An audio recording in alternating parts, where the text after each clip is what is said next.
आप देख रहे हैं खबरों नजर चैनल। खबर यूपी के जिला आजमगढ़ से है, जहां बच्चों के लिए वरदान बना डॉक्टर ज़ुरार अहमद खान का अस्पताल। अब आयुष्मान कार्ड धारकों को 5 लाख रुपए तक मुफ्त इलाज की सुविधा।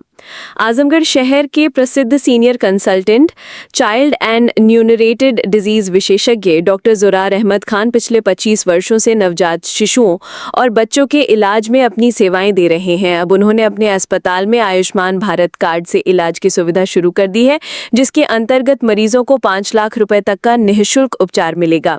डॉक्टर ज़ुरार खान का अस्पताल आधुनिक चिकित्सा सुविधाओं से सुसज्जित है। यहाँ नवजात शिशुओं की गहन देखभाल यानी NICU से लेकर बड़े बच्चों की गंभीर बीमारियों का इलाज किया जाता है। अस्पताल में ऑक्सीजन की कमी से होने वाली किसी भी असुविधा से बचने के लिए CPAP मशीन लगाई गई है, जो सांस लेने में कठिनाई वाले बच्चों को तुरंत राहत देती है।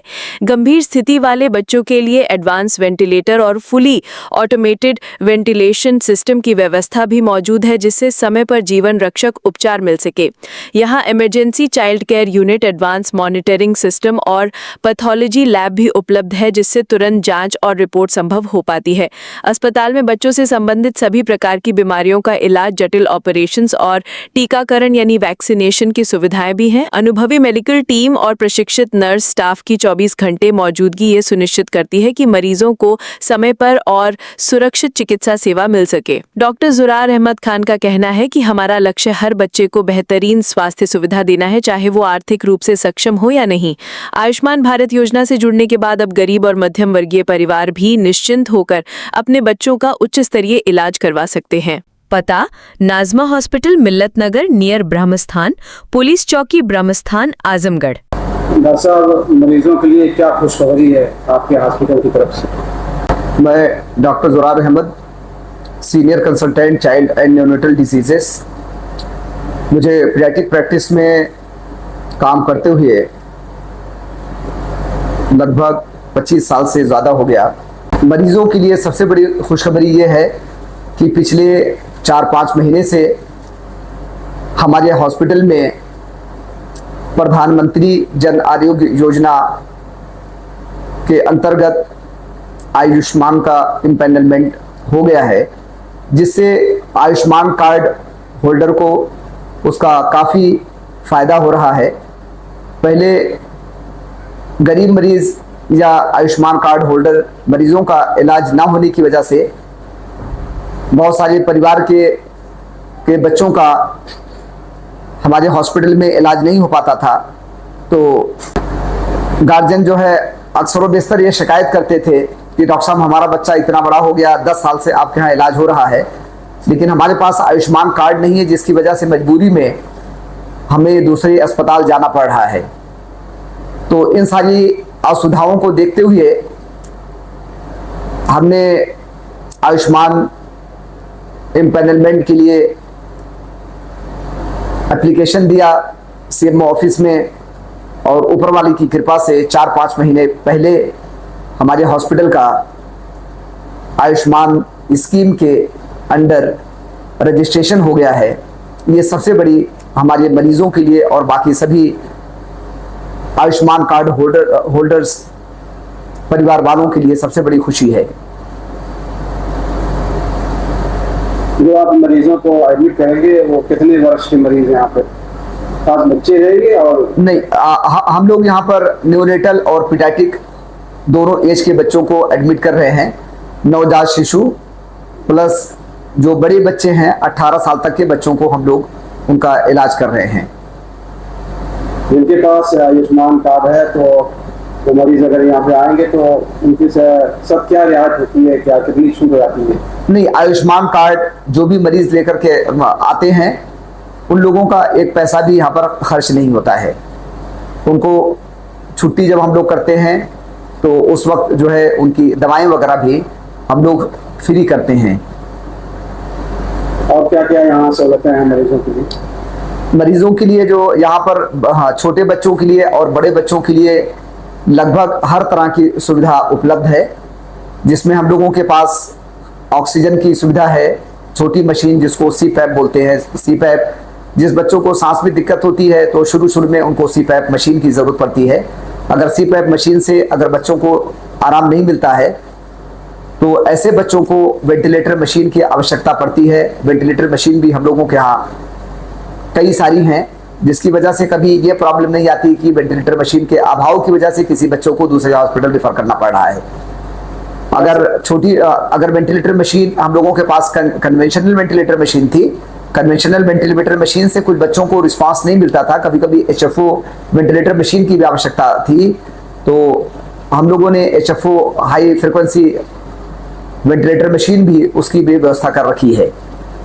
दरअसल अक्सर हम देखते हैं कि पैदाइश के बाद जो है माएँ जो है अपना जो बच्चों को नहीं खिलाती हैं, कहीं मुश्किल हाल से वो पैकेट वाला दूध या फिर जो है दूसरे दूध इस्तेमाल करते हैं, उससे कितना नुकसान है माँ की सेहत पड़ता है और बच्चों की सेहत। एक्चुअली सबसे बड़ी प्रॉब्लम यह है कि जब भी बच्चे डिलीवर्ड होते हैं, चाहे वो नॉर्मल डिलीवरी हो चाहे सिजेरियन हो, सबसे इंपॉर्टेंट चीज ये है कि बच्चे का रूटीन चेकअप 100% जरूरी है, कि जिससे कि टाइम पर उनकी काउंसलिंग हो जाए, मदर की काउंसलिंग हो जाए। अगर कोई भी बच्चा पैदा होता है, कभी कभी जन्मजात कई सारी बच्चों में दिक्कतें होती हैं, जैसे बहुत सारे बच्चे होते हैं जिनमें टट्टी का रास्ता नहीं होता, जिसको एनोरेक्टल मालफॉर्मेशन बोलते हैं। बहुत सारे बच्चों को खाने वाली नली और सांस वाली नली आपस में जुड़ी रहती है, लेकिन पैदा होने के बाद जो है ये दोनों प्रॉब्लम जो जन्मजात है पता नहीं चल पाती। तो बेहतर यही है कि जैसे माँ को 9 महीने हम रूटीन चेकअप कराने के लिए लेडीज डॉक्टर के पास, गायनोकोलॉजिस्ट के पास हम लेकर जाते हैं, तो बच्चे के पैदा होने के बाद नवजात शिशु को भी 100% उनका रूटीन चेकअप होना चाहिए, जिससे उनके माँ बाप को या परिवार वालों को ये अच्छी तरह से जानकारी मिल सके कि मेरे बच्चों को अगर कोई कंजेनाइटल एनामली है तो उसका पहले ऑपरेशन होना है, दूध बाद में पिलाना है। जैसे किसी बच्चे का अगर टट्टी का रास्ता नहीं है, अगर हमने पहले उसको दूध पिला दिया तो दूध पिएगा, गैस बनेगी और गैस पास नहीं होगी तो पेट फूलेगा, कभी कभी आंतें फंस जाती हैं। हम लोगों के पास कई सारे ऐसे ऑपरेशन हुए कि बच्चे के टट्टी का रास्ता नहीं था और बच्चे दूसरे दिन तीसरे दिन काफी ज्यादा पेट फूला हुआ था। यहाँ पर आने के बाद जब जांचें हुई तो देखा गया कि टट्टी का रास्ता तो था नहीं पैदाइशी, लेकिन उसके आंतों में गैस के ज्यादा तनाव की वजह से, पेट में ज्यादा सूजन की वजह से उनके आंतों में भी छेद हो गया। और जब आंतों में छेद हो गया तो अभी बच्चा अगर पैदा हुआ, पैदा होने के बाद अगर टाइम पर ये रूल आउट हो जाता कि बच्चों को टट्टी का रास्ता नहीं है तो सर्जिकल करेक्शन उसका हो जाता, लेकिन आंतें जो है, आंतों में छेद होने की वजह से ऐसे बच्चों का डबल ऑपरेशन करना पड़ा। और हमारे यहाँ 2-3 बच्चे ऐसे अभी तक आ चुके हैं जिनका टट्टी का रास्ता नहीं था, उसका ऑपरेशन हुआ, आंतों में छेद हो गए, उसका ऑपरेशन हुआ। तो इस तरह से इकोनॉमिकल काफी बर्डन पड़ता है और पेशेंट और बच्चे का स्वास्थ्य भी खराब होता है। तो गार्जियन से हमारा अनुरोध है कि अगर जहां पर डिलीवरी हो रही है, अगर रूटीन चेकअप के लिए वो लोग नहीं भेजते हैं तो आप लोग खुद जो है किसी भी क्वालिफाइड डॉक्टर्स के यहाँ ले जा करके अपने बच्चे का रूटीन चेकअप कराइए, और रूटीन चेकअप होने के बाद ही अपने बच्चों को दूध पिलाइए। ये नहीं कि बच्चा पैदा हो गया तुरंत जो उसको दूध पिला दिया। रूटीन चेकअप कराइए और जब डॉक्टर आपको हरी झंडी दे दे कि बच्चे को, आपको जन्मजात कोई दिक्कत नहीं है, बच्चे को दूध पिला सकते हैं, उसके बाद दूध पिलाना चाहिए। जहां तक आपका सवाल था कि अगर माँ को दूध नहीं हो रहा है तो उसके लिए जो लोग डब्बे का दूध पिला देते हैं, गाय भैंस का दूध पिला देते हैं, तो वैसे तो गाय भैंस का दूध उसूलन बच्चों को 1 साल के बाद देना चाहिए, क्योंकि 1 साल से पहले गाय भैंस का दूध देने की वजह से बच्चे में कई सारी दिक्कतें आती हैं। पेट डाइजेस्टिव प्रॉब्लम आती है, बच्चों में खून की कमी होने का चांसेस होता है। तीसरी प्रॉब्लम ये आती है कि प्रोटीन गाय के दूध में या एनिमल्स मिल्क के अंदर ज्यादा होने की वजह से बच्चे का गुर्दा अभी मैच्योर ना होने की वजह से उस पर बुरा प्रभाव पड़ता है। तो बच्चों को अगर माँ का दूध किसी मजबूरी की वजह से अगर 1-2 दिन नहीं मिल पा रहा है तो बेहतर है कि फार्मूला मिल्क दिया जाए, और वो भी फार्मूला मिल्क कितने पानी में कितना दूध डालना है, कितने घंटे पे बच्चों को दूध पिलाना है, ये सारी चीजें बहुत ही आवश्यक है। तो ये सारी चीजों की जानकारी आपको जो भी बच्चे के डॉक्टर्स हैं उनके यहाँ ले जाकर के सारी जानकारी प्राप्त करें, उसके बाद फिर बच्चों को दूध आप पिलाइए। बहुत सारे गार्जियन कहते हैं कि जब बच्चा रोता है दूध हम पिला देते हैं, कोई बोलता है 20 मिनट के बाद दूध पिलाते हैं, कोई बोलता है आधे घंटे के बाद दूध पिलाते हैं, तो ये बिल्कुल गलत है। इतनी जल्दी दूध पिला करके, ओवर फीडिंग करा करके बच्चों को कई सारी दिक्कतों का सामना करना पड़ता है। तो एक जो प्रॉपर इंटरवल है उसका हमेशा ध्यान रखना चाहिए, और उसी इंटरवल पे अगर बच्चों को अच्छी तरह से टाइम दे करके दूध पिलाएंगे तो बच्चे की ग्रोथ अच्छी रहेगी, बच्चे का डाइजेस्टिव सिस्टम अच्छा रहेगा, बच्चे को गैस कम बनेगी। उससे ना तो बच्चा डिस्टर्ब होगा ना तो पेरेंट्स डिस्टर्ब होंगे। रात को आराम से बच्चा भी सोएगा और पेरेंट्स भी सोएंगे।